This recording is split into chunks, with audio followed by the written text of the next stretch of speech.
नमस्कार दोस्तों, स्वागत है आप सबका फिर से एक बार फिर हमारे YouTube चैनल पे। और आ गए हम कुछ नए क्वेश्चंस लेके हिस्ट्री के। शुरू करते हैं आज का सेशन। क्वेश्चन है कि सिक्किम को इंडिया में किसने मर्ज किया था। ऑप्शंस दिए हैं हमारे पास। इसका जो सही आंसर होगा वो होगा लॉर्ड डलहौजी। लॉर्ड डलहौजी ने ऐसा किया क्यों था? क्योंकि सिक्किम के जो लोकल रूलर थे उन्होंने क्या किया था, दो ब्रिटिश सोल्जर्स को अरेस्ट कर लिया था। तो डलहौजी ने मतलब उनको रिलीज करने को कहा। वहाँ का जो रूलर था उसने इनकार कर दिया, तो डलहौजी ने क्या की थी, सिक्किम पे वॉर की थी और फिर सिक्किम को इंडिया में मर्ज कर दिया था। टेक्नोलॉजी कुछ और इम्पोर्टेंट काम की बात कर लें कि जो भी रेलवेज है, टेलीग्राफ्स है, पोस्टल नेटवर्क्स, इसमें जो मॉडर्न रिफॉर्म्स थे वो डलहौजी के टाइम पे आए थे। फिर डॉक्ट्रिन ऑफ लैप्स एक बहुत ही इंपॉर्टेंट पॉलिसी है जो डलहौजी ने इंट्रोड्यूस की थी, जो कि एक बहुत ही मेजर मेजर आपका कहते हैं रीजन है रिवॉल्ट ऑफ 1857 का। डॉक्ट्रिन ऑफ लैप्स क्या है? इसमें अगर आपका अपना कोई पुत्र नहीं है तो आप किसी दत्तक पुत्र को गोद नहीं ले सकते। फिर आपका क्या करेगा, आपका जो स्टेट है उसको ब्रिटिश इंडिया के अंदर आ जाएगा। ठीक है। और कल लास्ट टाइम हमने इस पे क्वेश्चन भी किया था कि ये डॉक्ट्रिन ऑफ लैप्स को हटाया गया था क्यून डिक्लेरेशन ऑफ 1858 में। फिर इंडिया में लेजिस्लेटिव काउंसिल को एक्सपैंड करने के लिए भी डलहौजी का बहुत बड़ा उसमें कहते हैं कि योगदान रहा है। और पंजाब और बर्मा को भी युद्ध करके इंडिया में मिलाया था, इनके टाइम पे मिलाया गया था। और सेकंड एंग्लो सिख वॉर भी डलहौजी के टाइम पे हुई थी। नेक्स्ट है, कौन सा करेक्टली मैच नहीं है? तो परमानेंट सेटलमेंट सही है, लॉर्ड कॉर्नवालिस के टाइम पे हुई थी। डॉक्ट्रिन ऑफ लैप्स की अभी हम बात कर रहे थे, ये भी हमारा सही है। सब्सिडरी अलायंस लॉर्ड वेल्सली, ये भी हमारा सही है। लोकल सेल्फ गवर्नमेंट, ये हमारा गलत है। ये हमारा लिटिल ना होके क्या होगा, लॉर्ड रिपन। तो आंसर हो जाएगा ए, लोकल सेल्फ गवर्नमेंट। नेक्स्ट है, father of Indian archaeology. Archaeology किसको कहा जाता है? तो बेसिकली ये हमारे एक ब्रिटिश आर्मी के इंजीनियर थे जिन्हें हिस्ट्री में, इंडिया की हिस्ट्री में और आर्कोलॉजी में बहुत इंटरेस्ट था। जब रिटायर हुए 1861 में, तो इनको अपॉइंट किया गया था archaeological surveyor to the coast of India. और ये है हमारे अलेक्जेंडर कनिंघम। फिर 1904 में एंशियंट मोन्यूमेंट प्रिजर्वेशन एक्ट आया, लॉर्ड कर्जन के टाइम। ठीक है। तो उस टाइम आपका आर्कोलॉजिकल डिपार्टमेंट के इस्टेब्लिशमेंट हुए और इन्हीं को हम बोलते हैं फादर ऑफ इंडियन आर्कोलॉजी। जो आर्कोलॉजी सर्वे ऑफ इंडिया, ये भी बेसिकली इन्होंने इस्टेब्लिश की थी। The transfer of the capital of British India from Calcutta to Delhi.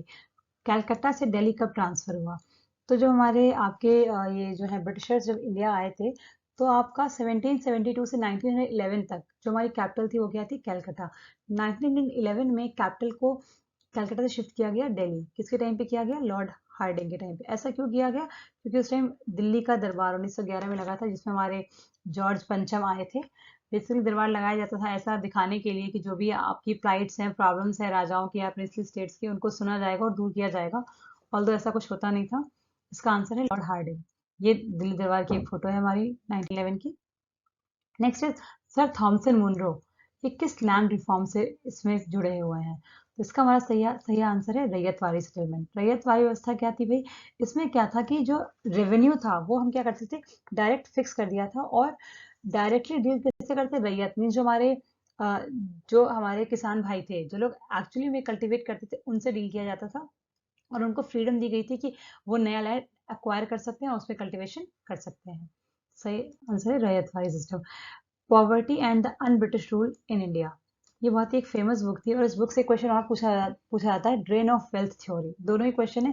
ये किसके द्वारा दी गई है? ये है दादा भाई नेहरू जी। दादा भाई नेहरू जी को हम बेसिकली इन्होंने डब्ल्यू सी बनर्जी जी के साथ लंदन इंडियन सोसाइटी की स्थापना की थी। क्यों की थी भाई? कि जो हमारी जो भी इंडियंस की प्रॉब्लम है उसको वहां पे क्या करने के लिए, हाईलाइट करने के लिए, दिखाने के लिए। और ये पहले ऐसे इंडियन थे जो ब्रिटिश हाउस ऑफ कॉमन्स में इलेक्ट हुए थे। लिबरल पार्टी की तरफ से लड़के ये इलेक्ट हुए थे। और इनको grand old man of India भी कहा जाता है, ये भी कई बार पूछा जाता है। आगे देखते हैं, new Enfield rifle with greased cartridges introduce in the British army. ये कब इंट्रोड्यूस हुआ था? जो कहते हैं ना इमीडिएट कॉज ऑफ 1857, तो उसका एक बहुत ही इमीडिएट कॉज था। और ये बेसिकली हमारा जो हुआ था, ये हमारा हुआ था दिसंबर 1856 में। ये नई तरह की नई कारतूसें आई थी। तो उसको क्या था, उस कारतूसों की स्पेशल ट्रेनिंग हुई थी। ट्रेनिंग सेशंस हमारे हुए थे दमदम में, सियालकोट में, आपके अंबाला में। और इसमें ट्रेनिंग में क्या था, बेसिकली जो कार्ट्रिज थी उसकी आउटर कवरिंग को मुंह से हटाना होता था। और ऐसे र्यूमर थी या सच था, मतलब ऐसी बात फैल गई थी कि वो जो है सुअर की या गाय की चर्बी से बना है। तो इंडियन सिपोइस थे, उन्हें लगा कि ये हमारे जो रीजनल सेंटिमेंट्स हैं उनको पर्पसली हर्ट करने के लिए बनाया गया है, तो उन्होंने रिफ्यूज कर दिया था। और ये एक इमीडिएट कॉज था 1857 के वॉर का। नेक्स्ट है कि साहिब आलम बहादुर, ये टाइटल बहादुर शाह जफर ने किसको दिया था? 1857 के रिवॉल्ट के टाइम बहादुर शाह जफर ने साहिब आलम बहादुर का टाइटल किसको दिया था? तो ये हमारा दिया था बख्त खान को। बख्त खान हमारे नजीबुद्दौला, जो रोहिला चीफ थे नजीबुद्दौला, उनके फैमिली मतलब उनके रिलेशन में थे। और जब ये दिल्ली आए थे 1857 में जुलाई में आए थे, तो बहादुर शाह की लीडरशिप को बहुत बल मिल गया था, उन्होंने बहुत ज़्यादा सपोर्ट किया था। तो और काफ़ी मतलब अच्छे से लीड किया था वहाँ पे, तो इसीलिए बहादुर शाह ने इनको उपाधि दी थी साहिब आलम बहादुर। अगला क्वेश्चन है, the largest number of soldiers participated in struggle of 1857। सबसे ज़्यादा सोल्जर्स कहाँ से थे? तो वो बेसिकली कहा जाता है कि अवध से हमारे, अवध के हर घर से एक सोल्जर था उसमें, ऐसा कहा जाता है। तो लगभग हमारे, सिर्फ अगर अवध की बात करें तो 75,000 सोल्जर हमारे अवध से थे। और जो अवध एरिया है वो आज का आप उत्तर प्रदेश ना समझे, अवध बहुत ही हमारा एक सीमित एरिया था। ये देखिए यहाँ मैप में हमारा अवध मार्ग है, ये हमारा अवध का है जो आपका रेड में दिख रहा है, ये हमारा पोर्शन अवध का है।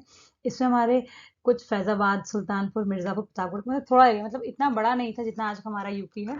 तो 75,000 सैनिक हमारे अवध से लड़े थे। और आखिरी क्वेश्चन है, which person of Jagdishpur took the lead of revolutionaries during the revolt of 1857। ये हमारा कई बार बीपीएससी में पूछा गया है कि जगदीशपुर से कौन था जिसने रिवॉल्ट को संभाला था? तो हमारे थे बाबू वीर कुंवर सिंह जी। और ये हमारे बेसिकली एक बहुत ही हम कहें कि ओल्ड एज 80 साल के ऊपर के थे, जिन्होंने वहां से हमारी कमान को संभाला था। और इन्होंने 7 बार अंग्रेजों को मात दी थी। इनको एक वो गुरिल्ला टेक्निक, जो बहुत एक अच्छी कुशल तकनीक थी, जिससे क्या कहते बार बार ये बच के जंगलों में जाके छुप जाते थे। और इनके बारे में और भी बहुत कुछ फेमस है। इन पे एक छोटा सा वीडियो हम जल्दी लेके आएंगे। आशा करते हैं आज के क्वेश्चन आपको पसंद आए होंगे। और अगर आपको अच्छा लगा हो तो इसे लाइक कीजिएगा, शेयर कीजिएगा।